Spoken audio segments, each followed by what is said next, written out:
Kajian Kitab.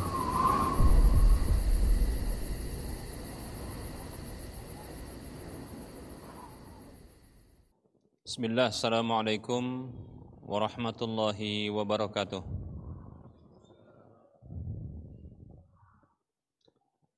Innal hamdalillah nahmaduhu wa nasta'inuhu wa nastaghfiruh wa na'udzu billahi min shururi anfusina wa min sayyiati a'malina. May yahdihillahu fala mudilla lahu wa may yudlilhu fala hadiyalah. Wa ashhadu an la ilaha illallah wahdahu la syarika lah wa ashhadu anna Muhammadan abduhu wa rasuluhu sallallahu alaihi wasallam. Qala Allah tabaraka wa ta'ala, ya ayyuhalladzina amanu taqullaha haqqa tuqatih wa la tamutunna illa wa antum muslimun. يا أيها الناس اتقوا ربكم الذي خلقكم من نفس واحدة وخلق منها زوجها وبث منهما رجالا كثيرا ونساء واتقوا الله الذي تساءلون به والأرحام إن الله كان عليكم رقيبا يا أيها الذين آمنوا اتقوا الله وقولوا قولا سديدا يصلح لكم أعمالكم ويغفر لكم ذنوبكم ومن يطع الله ورسوله فقد فاز فوزا عظيما أما بعد فإن أصدق الحديث كتاب الله وخير الهدى هدى رسول الله صلى الله عليه وسلم وشر الأمور محدثاتها وكل محدثة بدعة wa kullu bid'atin dhalalah wa kullu dhalalatin.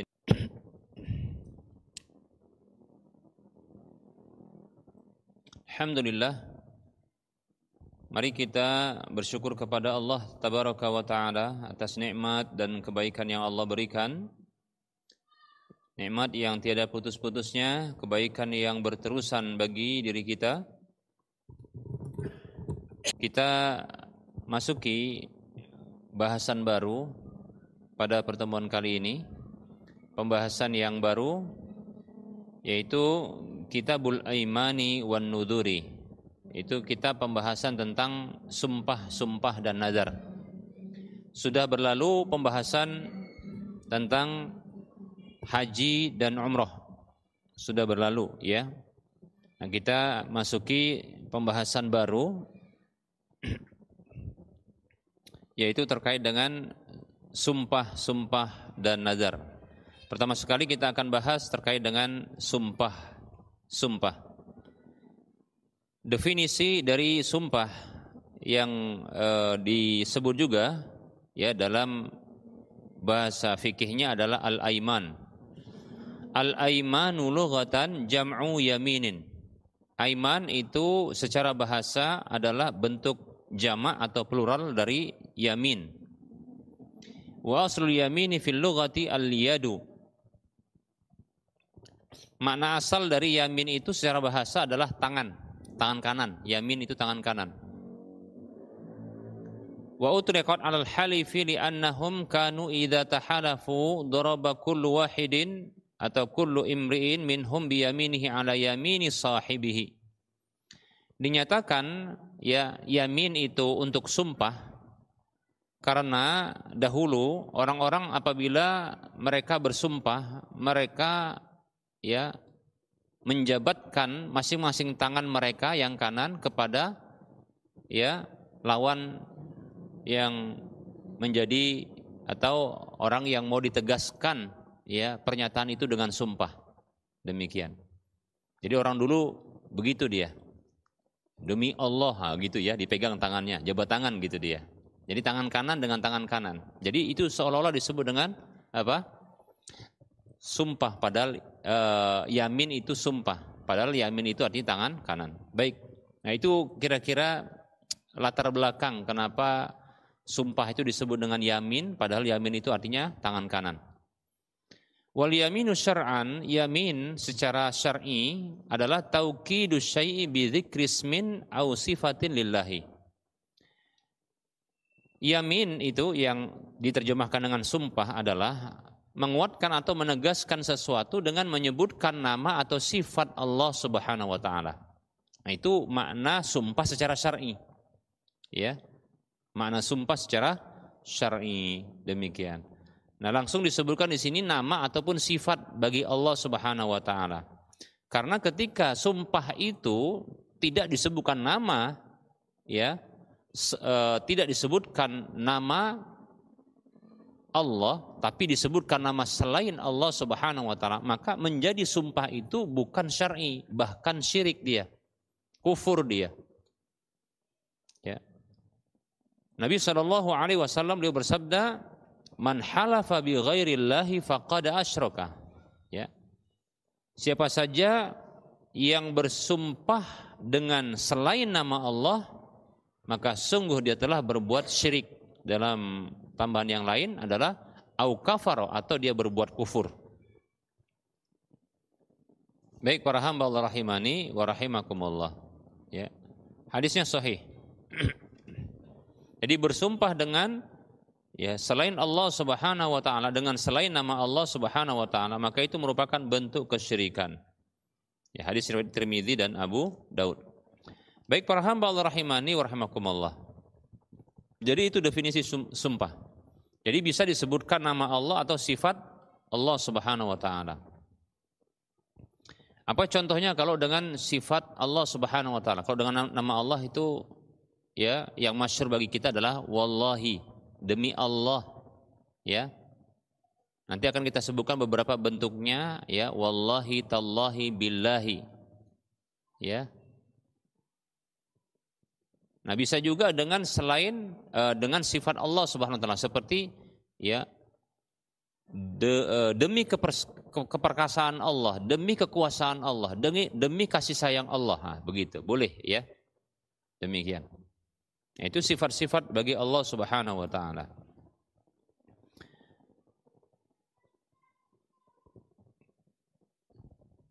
Baik para hamba Allah rahimani wa rahimakumullah.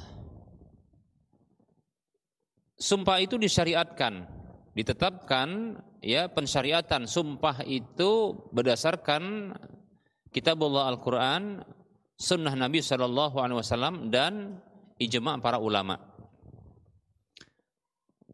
Nah, kita akan sebutkan sumpah yang menunjukkan pensyariatannya, ya, di dalam Al-Quran, kitabullah Al-Quran. Contohnya dalam surah An-Nahl ayat 91. Allah berfirman, "A'udzu billahi minasyaitonir rajim, wa la tanqudul aimana ba'da tauqidiha." Janganlah kalian membatalkan sumpah-sumpah setelah menguatkannya, menegaskannya. Demikian pula Allah tabaraka wa taala berfirman di dalam surah At-Tahrim ayat 2. Allah katakan, "A'udzu billahi minasyaitonir rajim. Qad faradallahu lakum tahillata aimanikum." Sungguh Allah tabaraka wa taala telah mewajibkan bagi kalian membebaskan diri dari sumpah-sumpah kalian. Wallahu maulakum wa huwal alimul hakim. Dan Allah itu adalah zat pelindung bagimu, dan dia adalah maha mengetahui lagi maha bijaksana. Baik para hamba Allah rahimani wa rahimakumullah. Nah, ini dalil yang menunjukkan kepada kita, ya, bahwasanya, ya, ada syariat sumpah yang ditetapkan oleh Allah Subhanahu wa taala. Jadi boleh untuk bersumpah, ya. Disyariatkan itu boleh, ya, maksudnya dibolehkan. Bahkan bisa jadi ini termasuk, ya, yang bernilai pahala. Baik para hamba Allah rahimani wa rahimakumullah.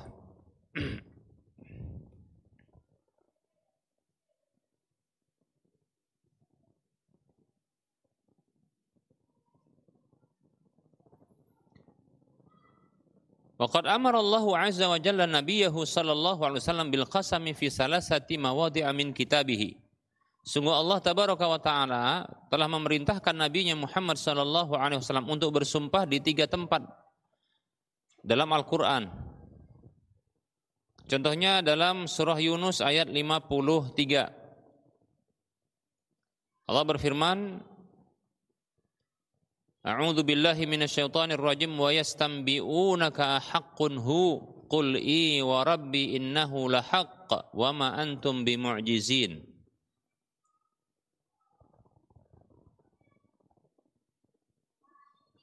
Allah berfirman yang artinya, dan mereka menanyakan kepadamu, benarkah azab yang dijanjikan itu akan datang? Katakanlah, wahai Muhammad sallallahu alaihi wasallam kepada mereka, ya, qul, katakanlah, i wa rabbi, ya demi Tuhanku, i wa rabbi, ya demi Tuhanku, innahu lahaq, sesungguhnya dia benar-benar akan datang, wa ma antum bimu'jizin, dan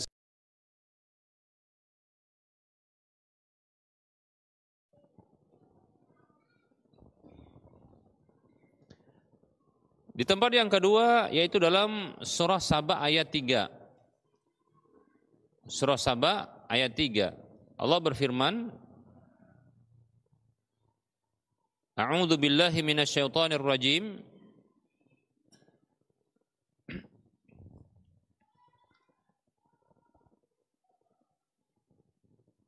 Qul bala wa rabbi lata'tiyannakum. Qul bala wa rabbi lata'tiyannahum. Sebelumnya ya, wa qala alladziina kafaru la ta'tiya wa qala alladziina kafaru la ta'tina as-saa'ah qul bala wa rabbi lata'tiyannakum 'alimil ghaib la ya'zubu 'anhu misqalu dzarratin fis samawati wala fil ard wala asgharu min dzalika wala akbaru illa fi kitabim mubin. Allah berfirman yang artinya, dan orang-orang kafir berkata, la ta'tina as-sa'ah, hari kiamat itu tidak akan datang kepada kami. Qul, katakan Muhammad kepada mereka, bala wa rabbi, bala wa rabbi, ya, tentu, ya, demi Rabbku, la ta'tiyannakum 'alimil ghaib, sungguh, ya, hari kiamat itu akan datang kepada kalian. Pasti demi Rabbku, Zat yang maha mengetahui perkara yang gaib, pasti hari kiamat itu akan datang kepada kalian. Tidak ada tersembunyi pun sedikit pun darinya, walaupun sebesar biji zarrah di langit maupun di bumi, tidak lebih kecil dari itu, tidak juga lebih besar daripada itu, melainkan itu ada dalam kitab catatan yang jelas, yaitu Lauhul Mahfuz. Begitu juga ya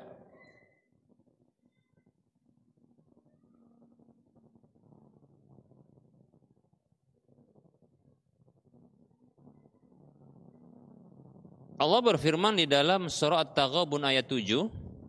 Allah berfirman, A'udzu billahi minasyaitonir rajim. Ini Allah perintahkan nabinya untuk bersumpah. Allah berfirman, A'udzu billahi minasyaitonir rajim. Za'amal ladzina kafaru alla yub'atsu qul bala wa rabbi latub'atsunna tsumma latunabba'unna bima 'amiltum wa dzalika 'ala Allahi yasir. Allah berfirman yang artinya orang-orang kafir mereka menyangka bahwa mereka tidak akan dibangkitkan. Katakan Muhammad sallallahu alaihi wasallam kepada mereka, tentu ya demi Rabbku, sungguh benar-benar kalian akan dibangkitkan, kemudian kalian akan dimintai pertanggungjawaban, ditanyai terhadap apa yang kalian kerjakan, dan itu mudah bagi Allah Subhanahu wa taala. Nah, ini dalil-dalil dari Al-Qur'an. Dalil jenis yang pertama adalah terkait dengan penyebutan sumpah itu dalam Al-Qur'an. Ya. Enggak boleh batalkan sumpah, menunjukkan ada pensyariatan ya bersumpah. Ya. Kemudian ada juga perintah Nabi untuk perintah Allah kepada Nabi sallallahu alaihi wasallam untuk bersumpah di 3 tempat. Itu dalam surah Yunus ayat 53, Saba ayat 3 dan surah Taghabun ayat 7. Ini sudah kita sebutkan tadi. Kemudian juga ada hadis, dalil hadis yang menunjukkan ya bahwa Nabi Shallallahu Alaihi Wasallam beliau pernah bersumpah. Seperti contohnya dalam hadis yang dikeluarkan oleh Imam Bukhari, Imam Muslim, Nabi bersabda Shallallahu Alaihi Wasallam, "Walladzi nafsu Muhammadin biyadihi, inni la arju an takunu syatra ahlil jannah." Demi Allah zat yang jiwa Muhammad Shallallahu Alaihi Wasallam ada di tangannya, sesungguhnya aku benar-benar berharap agar kalian menjadi setengah penghuni surga. Setengah penghuni surga. Ini harapan Nabi Shallallahu Alaihi Wasallam dan mudah-mudahan ini berlaku, ya. Setengah dari penghuni surga dari umat Nabi Muhammad Shallallahu Alaihi Wasallam. Kemudian juga Nabi Shallallahu Alaihi Wasallam pernah bersabda, "Fawalladzi la ilaha ghairuh, inna ahadakum la ya'malu bi'amali ahlil jannati hatta ma yakunu bainahu wa bainaha illa dhira' fayasbiqu 'alail kitab, fayamalu bi'amali ahlin nar fayadkhuluha." Sampai akhir hadis ini, hadis yang dikeluarkan oleh Imam Muslim, Tirmidzi. Ini lafadznya lafadz Muslim, ya. Nabi Shallallahu Alaihi Wasallam bersabda, demi Allah, zat yang jiwa Muhammad Sallallahu Alaihi Wasallam, demi Allah yang tidak ada sesembahan yang berhak disembah kecuali Dia. Sesungguhnya salah seorang di antara kalian benar-benar beramal dengan amalan penghuni surga sampai antara dirinya dengan surga tersebut, ya, melainkan satu zira, ya. Lalu catatan takdir itu mendahuluinya, lalu dia beramal dengan amalan penghuni neraka, ya, lalu dia masuk ke dalamnya. Na'udzubillah min dzalik. Baik para hamba Allah rahimani wa rahimakumullah. Nah, di sini Rasulullah bersumpah, ya, bersumpah bahwasanya tidak ada sesembahan yang berhak disembah kecuali Allah, bahwasanya ada di antara umat Nabi Muhammad ini yang beramal seperti amalan penghuni surga. Namun, ya, ditutup hidupnya dengan amalan penghuni neraka lalu masuk ke dalam neraka. Amalan penghuni surga yang dilakukan itu seolah-olah, ya, dalam pandangan manusia, ya, tidaklah, ya, mendekatkan dirinya kepada surga tersebut kecuali hanya tinggal sejengkal saja. Namun takdir berkata lain, demikian. Dalam tambahan, ya, dalam riwayat ini ada tambahannya fima yabdu, ya, fima yabdu finnas atau fima yabdu bainan nas, yaitu pada apa yang tampak dalam pandangan manusia. Jadi maksudnya adalah orang yang beramal dengan amalan penghuni surga, tapi itu hanya dalam pandangan manusia. Lalu para ulama menyebutkan bahwasanya orang ini, ya, berlaku riya dalam amalannya, ya, riya dalam amalannya. Hanya penilaian manusia yang menyatakan bahwasanya, ya, amalan-amalan yang dilakukan adalah amalan penghuni surga itu dalam pandangan manusia. Ya, namun Allah Maha mengetahui, ya, akhir dari hidup seseorang. Demikian. Oleh karenanya, ya, seorang ahlu sunnah wal jamaah tidak boleh memastikan, ya, surga ataupun neraka bagi seseorang. Ya, tidak boleh, ya, memastikan bagi seseorang itu surga atau neraka. Ya, bagi seseorang. Yang ada hanyalah harapan dan kecemasan. Ya, harapan dan kekhawatiran. Jadi kalau ada saudara kita yang beramal dengan amalan penghuni surga, maka kita harapkan, kita berharap kepada Allah Subhanahu wa taala agar Allah memasukkannya ke dalam surga dengan amal, disebabkan amal-amal solehnya. Dan kita khawatirkan bagi saudara-saudara kita yang beramal, ya, dengan amalan penghuni neraka, kita khawatirkan dia masuk ke dalam neraka. Nah, begitu, bukan memastikan masuk neraka, ya, bukan juga memastikan masuk ke dalam surga, demikian. Itu tidak dibolehkan, ya. Seperti itu. Dan inilah adalah bentuk apa? Bentuk nasihat, ya. Targhib wa tarhib, ya, memberikan motivasi dan memberikan, ya, kabar peringatan kepada orang tersebut. Itu metodenya, begitu memang, ya. Jadi kalau contohnya ada seseorang yang melakukan amal soleh, maka bahasa yang digunakan adalah bahasa nasihat yang memberikan dukungan kepada dia dengan mengatakan contohnya, ya, aku berharap dengan amal-amal soleh yang kau lakukan semoga Allah masukkanmu ke dalam surga. Dengan seperti itu kan orang apa? Orang akan termotivasi demikian untuk dia beramal soleh. Tapi kalau contohnya, ya, kita katakan kamu pasti masuk surga. Nah, dia merasa diklaim seperti itu. Kalau dia termasuk orang yang, ya, ditipu daya oleh setan, orang ini akan, oh ya, aku pasti masuk surga. Kalau gitu, pray dulu, ya, libur dia nanti beramal soleh. Nah, begitu dia. Sebagaimana orang-orang sufi, ya, kalau sudah diklaim dia masuk ke dalam surga, udah bebas dia, ya, dikaplingin surga, udah bayar surga dia kan gitu, ya, maka dia akan, ya, istirahat dari amal solehnya. Begitu juga kalau seandainya ada orang yang beramal dengan amalan penghuni neraka, lalu kita nyatakan kepada dia, aku khawatirkan, ya, bagimu engkau disiksa oleh Allah dalam neraka karena amal-amal, ya, amal-amal tolehmu, amal-amal, ya, amal-amal maksiatmu, demikian. Itu akan menjadi nasihat bagi dia, ya. Tapi kalau dikatakan bagi dia, ya, kamu pasti masuk neraka, pertama dia marah, yang kedua dia akan putus asa, bisa jadi begitu, ya. Baik para hamba Allah rahimani wa rahimakumullah. Jadi ini, ya, metode targhib wa tarhib, demikian. Ini faedah yang bisa kita ambil dari hadis ini. Nah, di sini Nabi SAW, ya, beliau itu bersumpah dengan nama Allah Subhanahu wa taala. Fawalladzi la ilaha ghairuh, demi Allah zat yang tidak ada sesembahan yang berhak disembah kecuali Dia.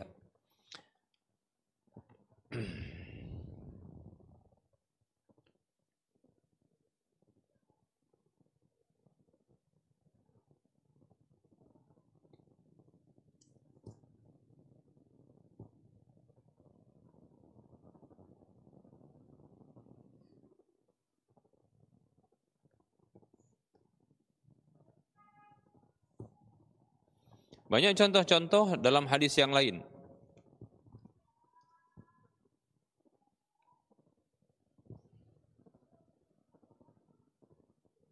Seperti contohnya, ya, dalam hadis yang diriwayatkan oleh Imam Muslim, Nabi mengatakan, ya, wallahi inni la astaghfirullah wa atubu ilaihi fil yaumi aktsara min 70 marratan. Demi Allah, sungguh aku benar-benar memohon ampun kepada Allah dan bertaubat kepadanya dalam sehari lebih daripada 70 kali. Nah, itu Rasulullah sampai bersumpah, ya, untuk menegaskan dan menguatkan, demikian. Baik para hamba Allah rahimani wa rahimakumullah.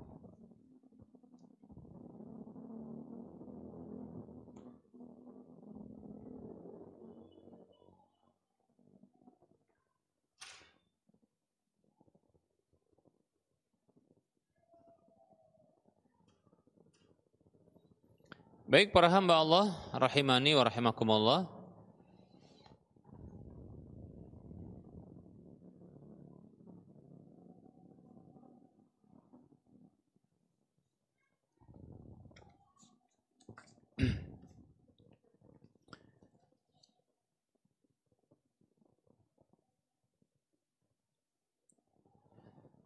Aimanul muslimin. Berikutnya yang akan kita bahas adalah sumpah-sumpah kaum muslimin. Al-aimanul lati yahlifu bihal muslimun mimma qad yulzamu biha hukmun yumkinu ijmaluha fi naw'aini.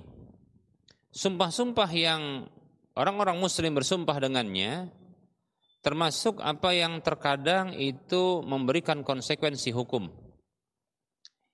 Ya, penjelasannya secara global ya dalam dua hal. Yang pertama, ya, awalan al-qasamu, sumpah itu sendiri. Ya. Wa huwa ma yuqsadu bihi ta'dhimul muqsamu bihi wa hadha an-naw'u la yakunu illa billahi ta'ala. Al-qasam, yaitu sesuatu yang dengannya dimaksudkan adalah untuk ya mengagungkan zat yang atau sesuatu yang dia bersumpah dengannya. Nah, jenis seperti ini tidaklah boleh kecuali hanya untuk Allah Ta'ala. Fahuwal mustahiqqu lit-ta'dhimi bidzatihi ala wajhin la yajuzu hadku hurmati ismihi bihalin. Maka dia adalah zat yang berhak untuk diagungkan secara zatnya, ya. Dari sisi tidak boleh ya merusak kehormatan namanya kapanpun ya dalam kondisi apapun. Demikian. Ya. Ini sumpah. Ya, kemudian sanian yang kedua asyartu wal jaza'u. Syarat dan jaza. Jaza ini artinya balasan. Nah, apa maksudnya? Wa huwa yaminun 'indal fuqaha'i lima fiha min ma'nal yamin. Nah, maksudnya adalah kaum muslimin terkadang dia menyebutkan sesuatu dalam bentuk syarat. Ya, dalam bentuk syarat. Kalau kamu begini, maka kamu akan kalau kamu begini, aku akan begitu. Atau pokoknya dikaitkan dengan syarat. Ya. Maka yang seperti ini adalah sumpah menurut ya ulama fikih, dikarenakan di dalamnya terdapat sesuatu yang bermakna sumpah. Wa huwal man'u awil ijabu, yaitu mencegah dari sesuatu atau mengharuskan dari sesuatu. Wa in kana hadzal na'u la ya'rifuhu ahlul lughati. Walaupun jenis seperti ini tidak dikenal menurut ulama bahasa. Wa min hadzal nau'i al-yaminu bin nadri, ya. Termasuk jenis ini adalah sumpah dengan model nazar. Wal yaminu bit talaqi, ya, yaitu sumpah dengan talak. Wal yaminu bil harami, yaitu sumpah dengan cara mengharamkan sesuatu. Wal yaminu bil dhihari, sumpah dengan cara mendhihar. Wa nahwi dzalika, dan seterusnya. Baik para hamba Allah rahimani wa rahmakumullah. Nah, ini yang sering yang lebih mirip dengan itu adalah nazar, ya. Orang bernazar contohnya seperti ini, ya, kalau nanti aku ya, kalau nanti ya aku diterima di sini, maka aku akan melakukan ini dan itu. Nah, begitu dia. Enggak ada kalimat memang dia sumpahnya, tapi yang seperti ini terhitung dia bahagian dari sumpah, tapi dia sumpah dengan model nazar. Nah, nanti untuk nazar insyaallah ta'ala akan kita bahas secara menyendiri, ya. Baik para hamba Allah rahimani wa rahimakumullah.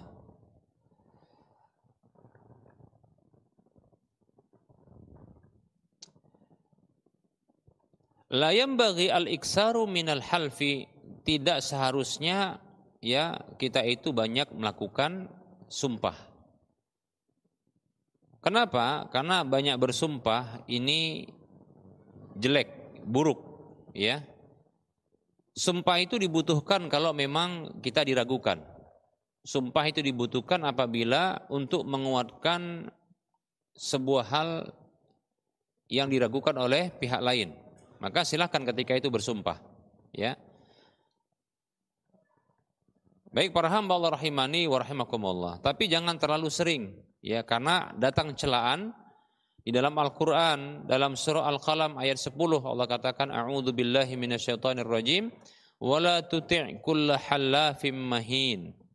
Janganlah kamu mentaati setiap orang yang suka bersumpah hina, lagi hina, ya. Al-hallaf di dalam ayat ini, ya, sebagaimana yang dinyatakan oleh sebagian mufassirin, ya, ulama tafsir, kasirul halfi fil haqqi wal batil, yaitu orang yang banyak bersumpah baik itu dalam kebenaran maupun kebatilan.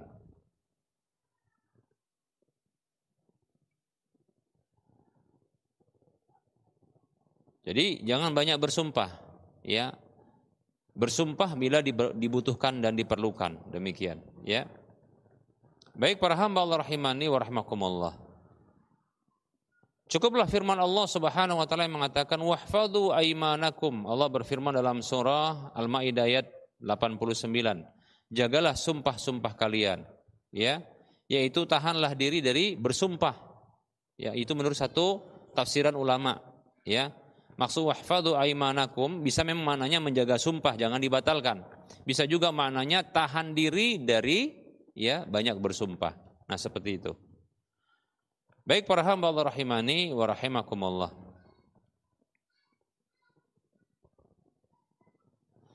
Bahkan banyak bersumpah para hamba Allah rahimani wa rahimakumullah. Nah, dalam jual beli contohnya. Nah, ini bisa menghilangkan keberkahan. Ya.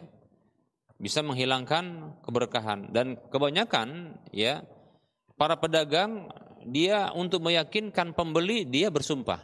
Coba bayangkan dalam satu transaksi ya itu penjual itu dia bisa jadi menegaskan ya terkait dengan barang dagangannya ya dan menguatkan dan meyakinkan sang pembeli dia bersumpah. Ya, orang yang mungkin satu orang saja bisa berkali-kali dia bersumpah, ya. Nah ini tidak baik, ya.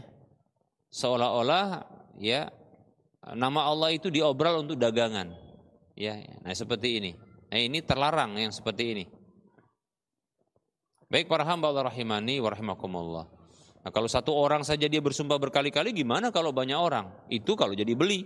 Kalau nggak jadi beli, ya. Baik para hamba Allah, kata Nabi SAW, al-halfu manfaqatun lis-sil'ati mamhaqatun lil barakati.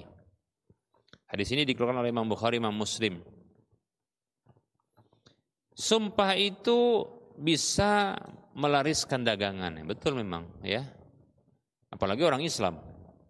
Orang Islam dengar sumpah, ya, penjualnya, wah ya, udah bener nih, gitu ya, udah bener. Apalagi ya pakai koplo dia, gelarnya Pak Haji, ya kan gitu kan. Tambah sumpah lagi. Ya. Maka semakin kuat, ya. Laris dagangannya, tapi mamhaqatun lil barakati, menghilangkan keberkahan. Keberkahannya enggak ada. Ya. Hilang dia. Padahal keberkahan itu tetapnya ya kebaikan, bertambah kebaikan, banyak kebaikan dan berterusan kebaikan. Ya. Ya mungkin saat itu saja laris dagangannya, tapi habis itu ya orang pada ya lari darinya, demikian. Baik para hamba Allah rahimani wa rahimakumullah. Ini barangkali pembahasan kita pada pertemuan kali ini.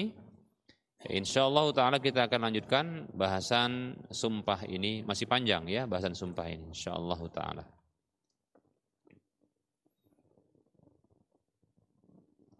Baik, kita buka sesi soal jawab bagi yang mau bersumpah, mau bertanya, silakan bersumpah. Gimana? Kalau mau bertanya silakan bertanya ya, enggak usah bersumpah segala ya. Silakan.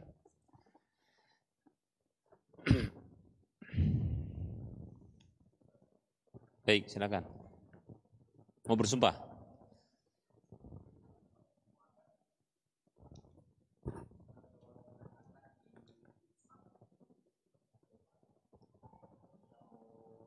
Akadnya di mana? Transaksi di saf depan.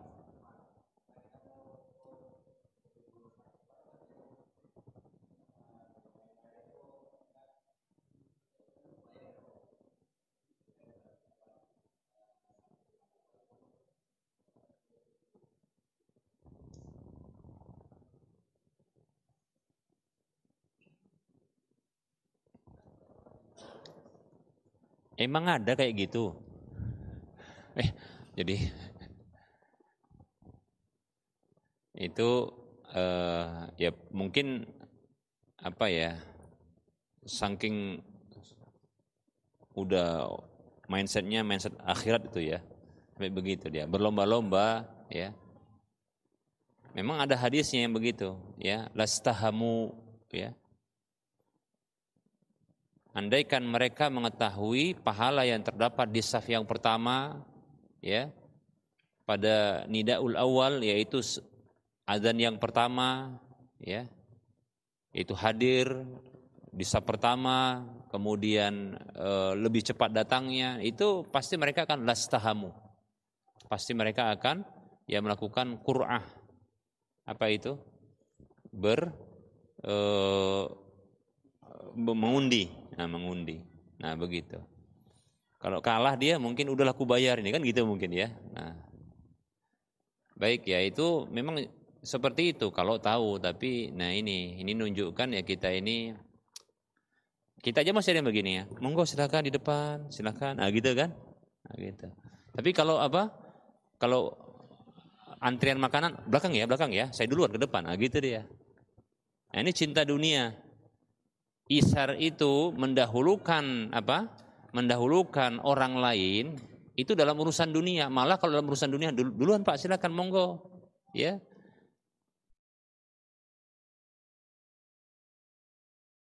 Kalau dulu dalam urusan akhirat itu fastabiqul khairat. Berlomba-lomba dalam kebaikan, dia terdepan. Nah, begitu. Bukan orang lain yang disuruh ke depan. Oh, depan silakan. Ya. Titip salam sama malaikat. Ya. Enggak gitu, ya, tapi dia di depan. Tapi kalau dalam urusan dunia orang lain yang didahulukan, silakan. Silakan Pak, duluan Pak, gitu. Nah, yang tua ya dulu makan, silakan. Nah, gitu dia. Bukan wah, enggak kebagian nanti. Nah, gitu ya. Enggak kebagian. Urusan dunia dia yang paling cepat, kalau urusan akhirat dia paling belakang. Nah, ini tercelah, yang seperti tercelah. Baik, pertanyaannya, gimana kalau contohnya betul-betul ada kayak gini, nggak mimpi nih kan ceritanya kan, betul ini kan, pertanyaannya kan? Jangan-jangan ini cuma pertanyaan mimpi aja yang begini, apa ada orang kayak gini gitu ya? Aku bayar nanti ya, gitu aku di depan gitu ya. Ya. Oh iya, kalau ditarik nggak boleh lah, itu ngambil hak dia. Nah begitu. Contohnya tadi, aku bayar nanti ya. Nah gitu. Kalau ada orang yang mundur, ya mempersilahkan kita maju aja, nggak usah apa?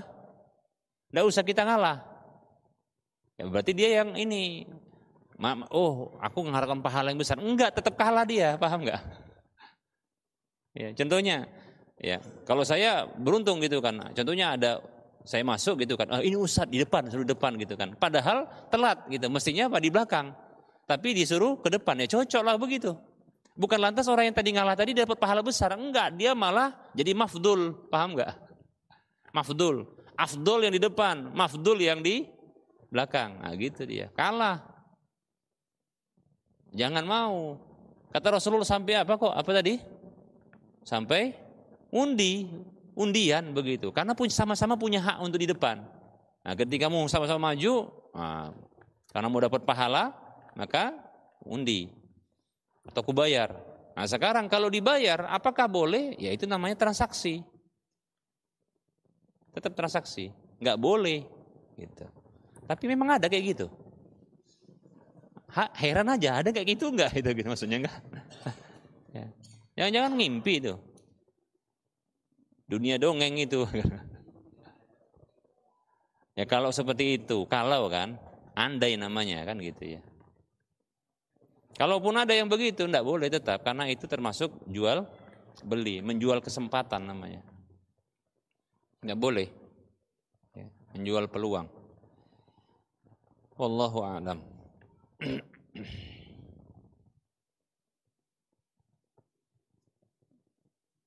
Baik, silakan. Yang lain?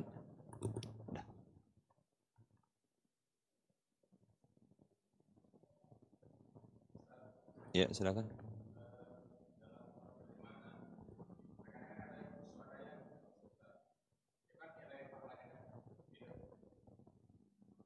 Antara ya.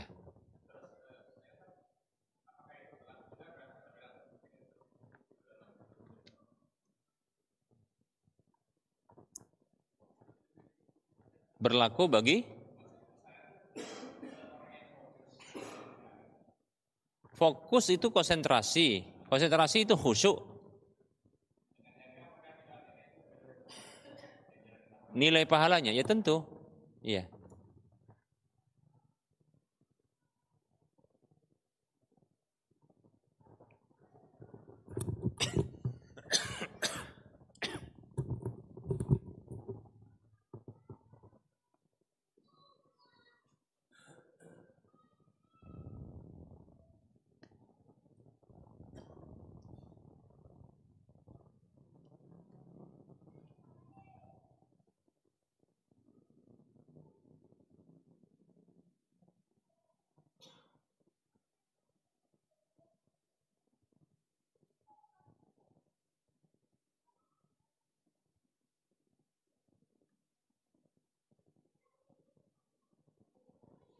Dalam hadis yang diriwayatkan oleh Imam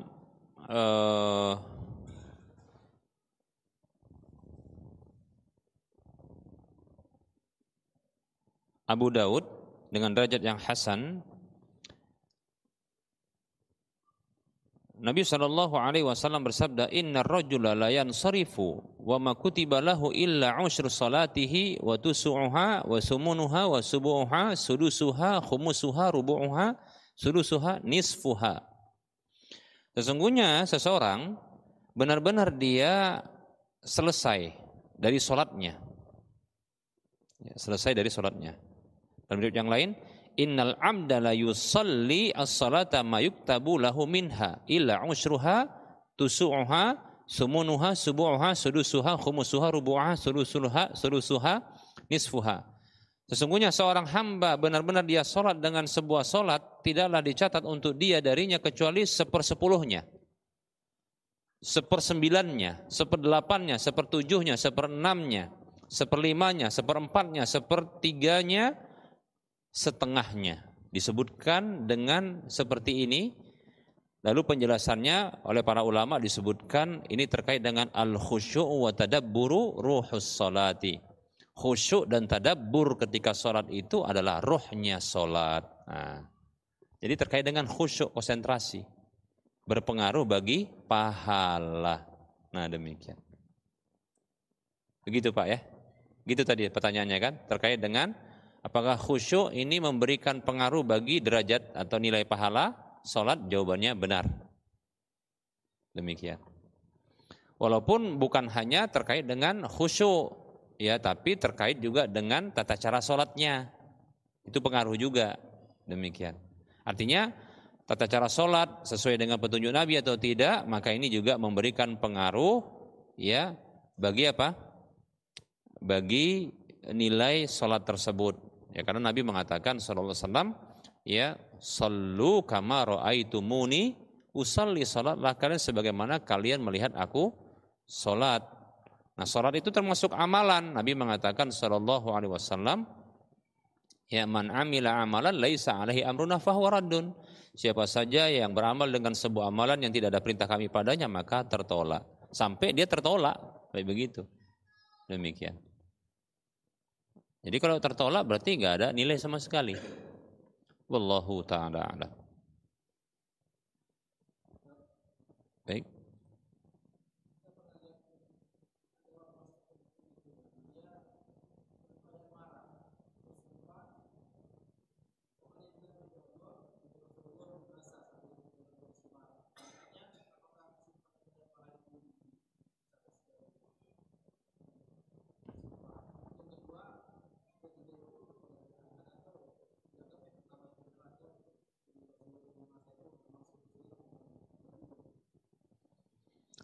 Baik, ada seseorang, pertanyaannya, ada seseorang yang dia mengucapkan dalam kondisi marah, demi Allah, demi Rasulullah, demi masa, gitu ya.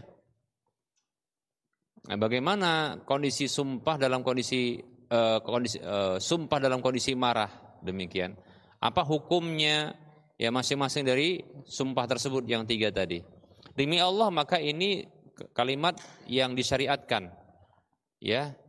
Disyariatkan demikian, demi Allah, ya, itu adalah terjemahan dari kalimat wallahi atau tallahi atau billahi, sama, Demikian, ya.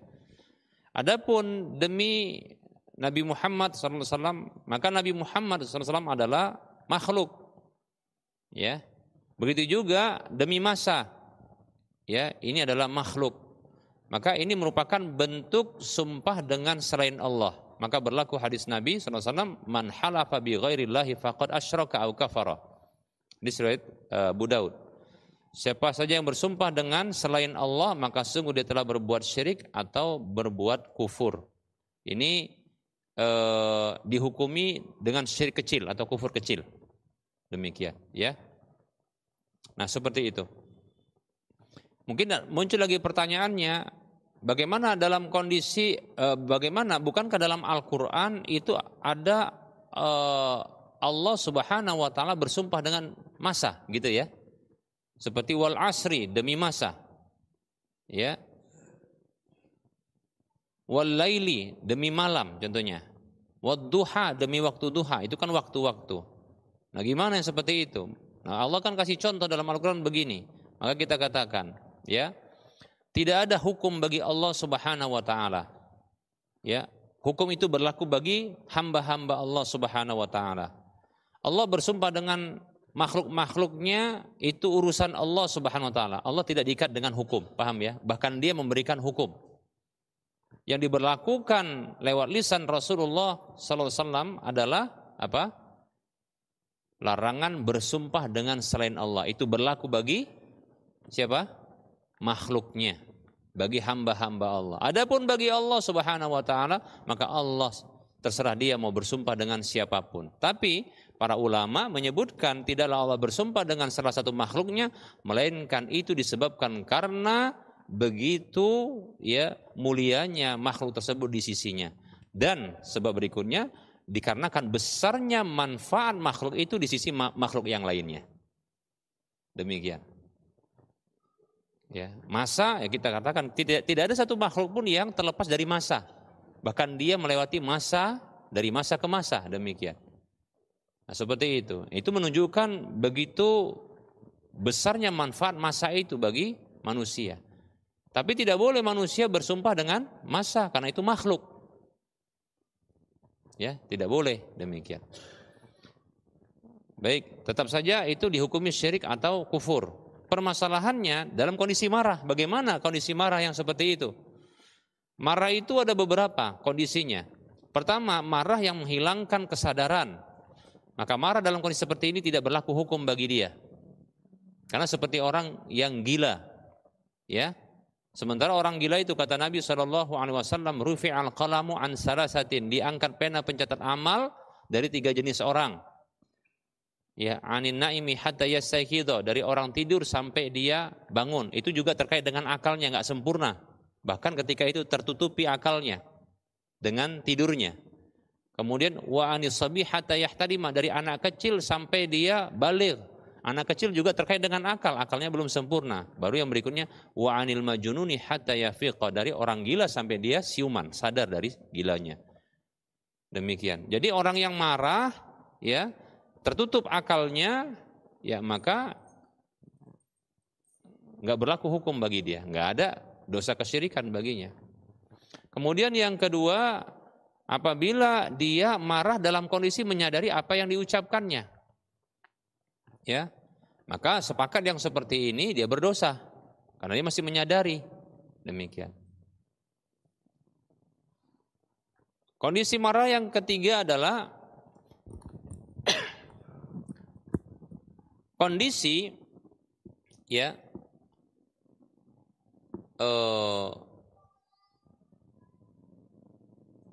kondisi menyadari apa yang diucapkannya tapi dia tidak memahami konsekuensinya. Marah, dia menyadari apa yang diucapkannya tapi dia tidak menyadari konsekuensinya. Nah, ini para ulama berbeda pendapat tentang hukum orang seperti ini. Pendapat yang kuat, wallahu ta'ala alam, dia dimaafkan.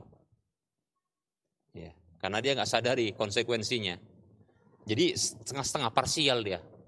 Sadar apa yang diucapkannya, nggak sadar tentang konsekuensinya, gitu ya. Gitu ya. Wah, ternyata syirik ini kan, gitu ya. Astagfirullah. Kalau istighfar udahlah diampuni insyaallah. Nah, begitu. Baik, wallahu ta'ala alam. Baik. Ada yang lain kira-kira? Ya.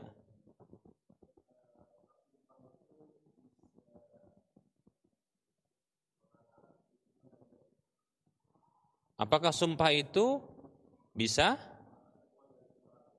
mengangkat hukum dari seseorang?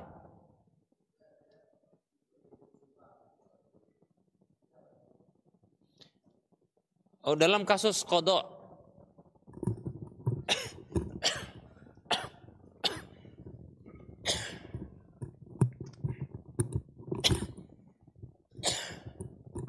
Dalam kasus peradilan, ya, maka ini sumpah memang diberlakukan.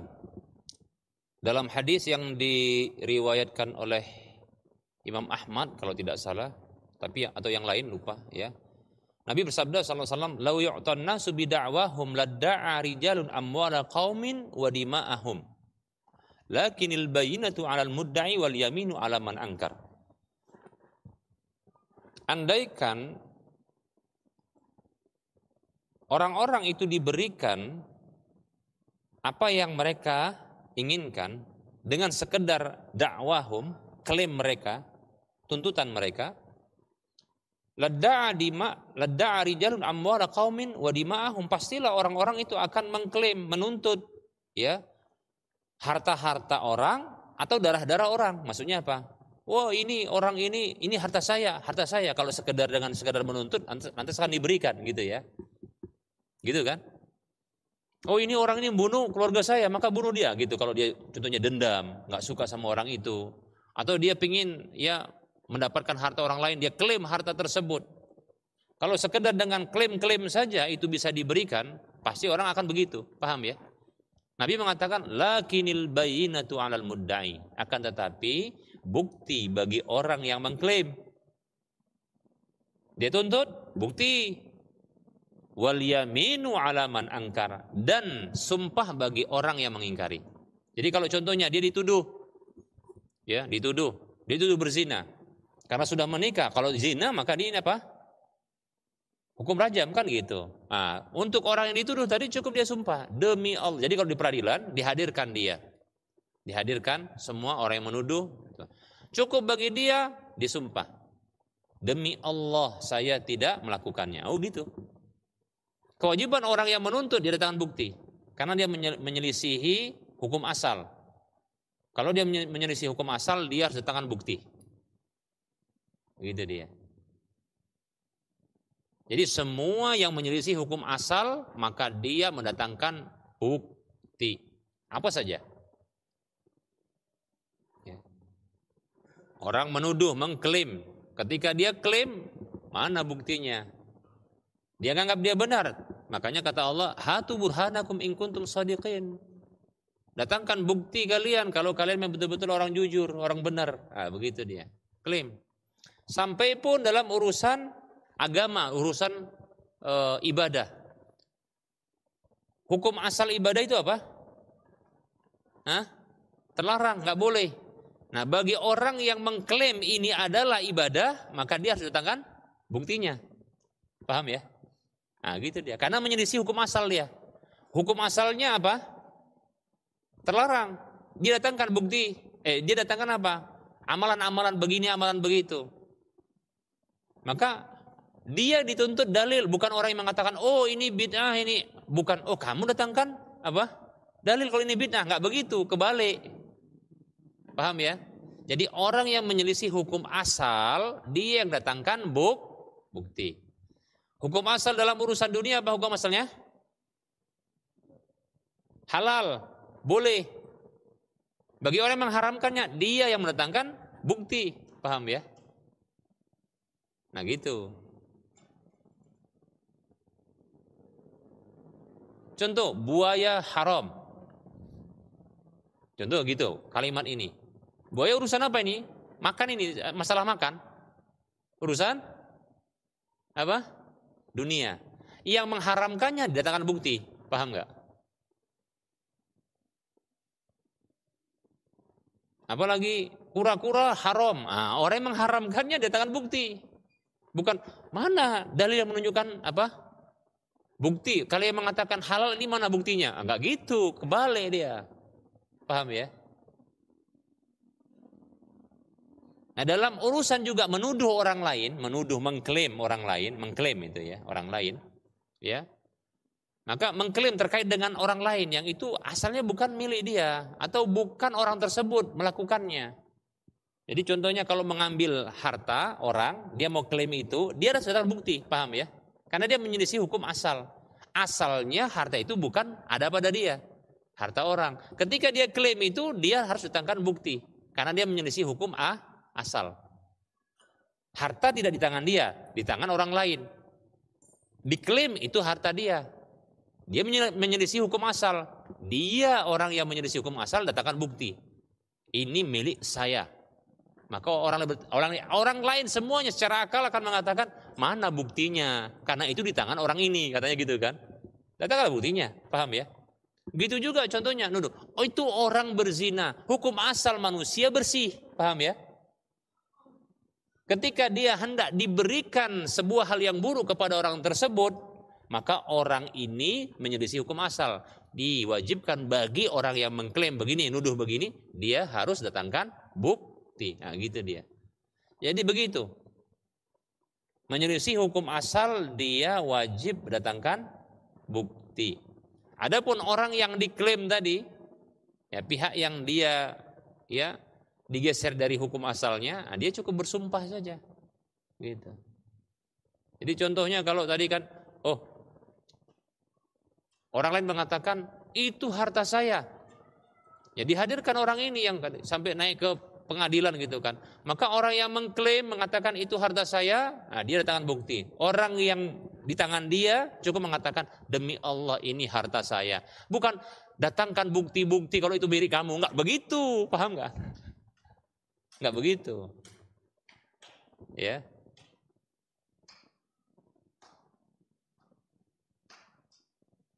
Contoh nih, ini HP. Ada orang mengklaim ini HP orang lain. Sementara ini udah banyak orang yang tahu ini HP saya. Lalu dia klaim dia harus datangkan bukti kalau dia pernah membeli ini dan memiliki ini. Adapun saya cukup mengatakan demi Allah ini milik saya. Enggak perlu saya dituntut untuk mana bukti-buktinya kalau itu milik kamu. Enggak ada begitu, enggak perlu. Paham kan? Jadi kalau contohnya ada orang nuduh kita bahwasanya begini dan begitu, sementara kita yang asalnya seperti itu, ngapain pula kita harus datangkan bukti? Bodoh kali namanya, paham enggak? Bodoh kali kalau kita disuruh datangkan bukti. Buktikan kalau ini memang milik kamu. Ngapain orang kita ini memang milik kita. Orang lainnya mengklaim yang datangkan bukti.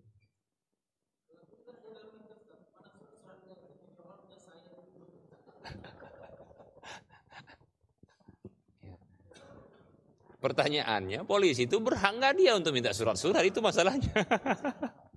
Antum pun jangan ini kali ya, karena ya kan. Malah kita tanya lah, Pak, Bapak ini ya, apa memang di sini memang ini mau razianya Pak, gitu kan. Kalau razia Pak, ada SOP-nya gitu. Pinter kali lah, jangan bodoh kali gitu juga.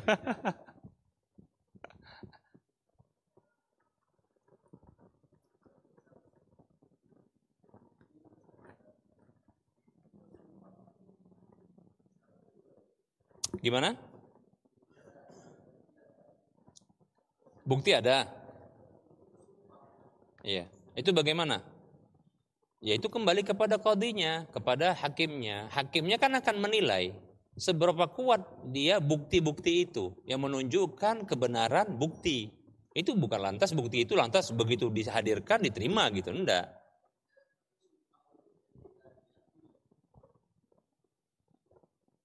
Aslinya orang yang bersumpah itu sudah cukup, dia cukup bersumpah. Paham ya? Begitu. Kalau dia diklaim tadi ya, diklaim ya. Digeser dari hukum asalnya. Ya orang yang beratlah dia yang ketika dia mengklaim datangkan apa? Bukti. Bukti-bukti ini akan diuji. Bukan uji klinis ya, tapi diuji kelayakannya layak enggak jadi dia sebagai bukti gitu. Ada namanya bukti primer, ada sekunder. Nah, gitu dia. Ya kan? Istri pertama, istri kedua. Ya, mana yang dia yang paling kuat? Ah gitu dia. Ya. Ya, ya bukan danga-danga juga lah pengadilannya gitu loh maksudnya, paham ya? Itu dalam majelis qadha itu, ya.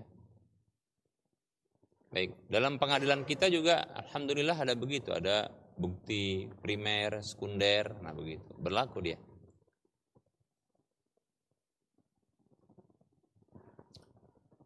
Baik. Ada yang lain? Cukup?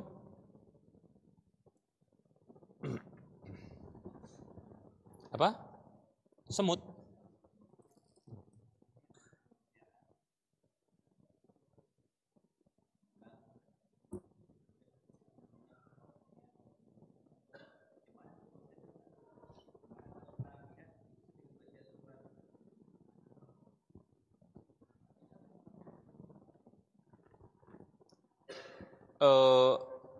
Membunuh hewan-hewan yang tak bersalah memang itu diharamkan.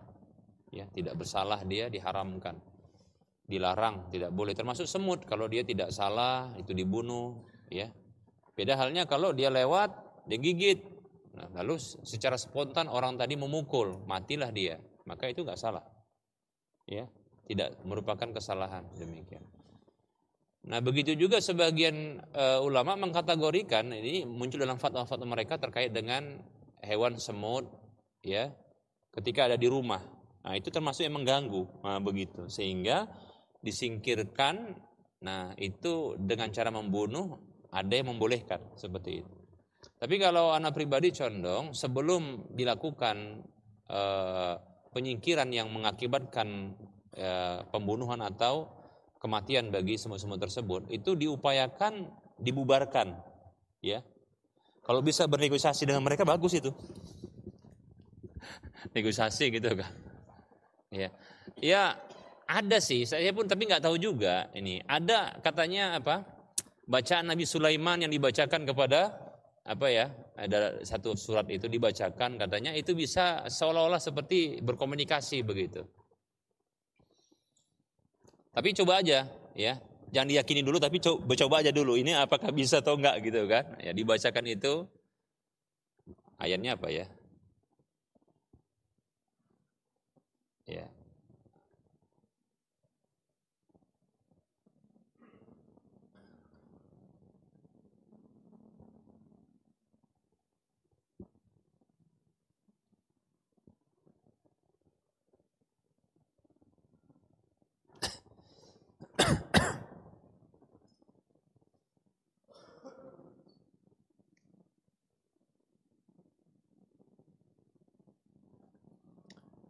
Dalam surah An-Naml ayat 30 ya. Disebutkan kalau nggak salah begini ya. 29-30 ya. Kalau nggak salah ya. Kalau salah kasih tahu, mungkin begini. A'udzu billahi minasyaitonir rajim. Qalat ya ayyuhal mala'u inni ulqiya ilayya kitabun karim innahu min Sulaiman wa innahu bismillahirrahmanirrahim, gitu kalau nggak salah ya. Nah, begitu. Coba saya nggak, ini bukan ini ya, bukan disyariatkan ya, tapi menguji apakah klaim orang itu benar atau enggak gitu. Katanya begitu dibacakan gitu ya. Ya, kepada hewan tersebut ya. Terus komunikasinya gimana? Pergilah dari sini gitu ya. Ini mau kubuat sesuatu di sini gitu.